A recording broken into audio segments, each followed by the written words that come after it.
اور وزیر اعلیٰ پنجاب نے ٹریفک قوانین کی خلاف ورزی پر کم عمر طلبہ کو گرفتار کرنے سے روک دیا ہے۔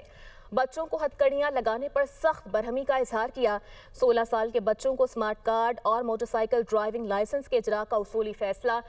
صوبے بھر میں ٹریفک پولیس کو عوام بالخصوص طلبہ کے لیے ہفتہ آگاہی منایا جائے گا۔ ہیلمٹ نہ پہننے پر پہلی خلاف ورزی کی صورت میں وارننگ چالان ہوگا، جبکہ ٹریفک کے لیے پہلی مرتبہ ڈرون اور باڈی کیم کا استعمال کر دیا گیا۔ وزیر اعلیٰ مریم نواز نے کہا کہ کم عمر طلبہ یا بچوں سے زیادہ والدین کو ٹریفک قوانین سے متعلق کردار ادا کرنا چاہیے۔